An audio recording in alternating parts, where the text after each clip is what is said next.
If you build it, he will come.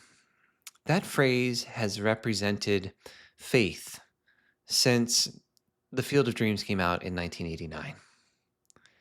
I'm going to share a bit about the characters and plot in this really wonderful emotional film. If you build it, he will come. Ray is a farmer in Iowa who isn't really happy with his life. He's not really a farmer, and he realizes that he's 36 years old and he's basically becoming his dad. Ray's dad is someone who took a shot when he was young, but then kind of settled and didn't really do anything with the rest of his life. And Ray resents his dad for that. Ray hears a voice that says, if you build it, he will come. We don't know what exactly that means, and it's revealed to us throughout the film. That voice sends Ray on a journey of discovery where he meets and creates relationships with people from his past, with influencers from his life. And Ray, the first step is he follows the voice. He decides he's going to take a gamble. He's going to do something spontaneous, something that his dad never did. And he builds a baseball field in his cornfield. He completely mows down all the corn and creates a beautiful, well-lit baseball field. And that spontaneity causes financial troubles for Ray and his wife. They're going to lose the farm. But have faith. Ray kind of gets that message over and over and over again. Voices come to him and other characters as the story unfolds. And ultimately, Ray gets in a situation where his faith has paid off. Ray and his dad are in conflict. It's actually Ray is in conflict with his perception of his dad. Ray sees his dad as somebody who didn't try anything. He wasn't adventurous in his life, and Ray doesn't want to be that. Ray's dad was in the minor leagues in baseball when he was younger, and he idolized this guy named Shoeless Joe Jackson.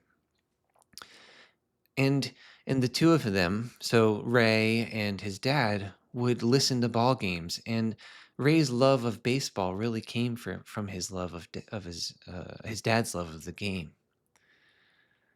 But when Ray was 14, we find out that he read a book. He read a book by a guy named Terrence who basically convinced Ray that this new kind of 1960s lifestyle was the way to live. And Ray followed that path, which meant that he had to go his own way. And that started the conflict with his dad. Ray couldn't believe that his dad would idolize this shoeless Joe Jackson, who was perceived as a criminal. And when Ray was 17, he left the home and never came back. After the age of 17, Ray realized that he had regrets, but he never went back to his dad, and the next time that he saw him was at his dad's funeral. So Ray's living with regrets. He can't be his father. And this voice sends Ray on this journey. He moves, he creates the baseball field. Shoeless Joe Jackson comes, and we understand who Shoeless Joe Jackson really was and that he wasn't a criminal. That unfolds a little bit for his dad. And then Ray goes out and meets a guy named Terrence, who is the author who influenced his life, who made that 14-year-old rebel against his father. Ray meets another person and brings them back to Iowa, where he lives. And by that time, many other people, ghosts, have joined Shoeless Joe Jackson, and they're actually playing games in this baseball field, but these games that everyone can't see. All the players ask, "Is this heaven?" And Ray keeps saying, "No, it's Iowa." But there's this moment again where Ray gets the message, have faith. He gets that message from his friend Terrence, who he picked up in Boston, the one who wrote the book that changed Ray's life. And so this is Ray's 5-second moment of change, where he understands fully what he's done. Terrence suggests, look, if you don't sell your farm to these people, if you just stick with it, people will come. They will come and you will get the money that you need. And the people who come to your farm will find good reason to be here.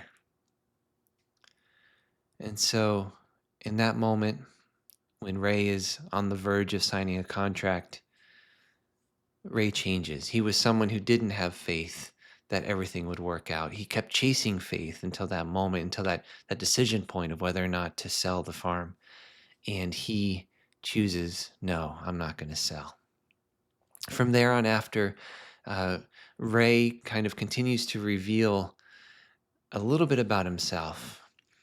But he is now someone who has faith that it's all going to work out. And that faith pays off.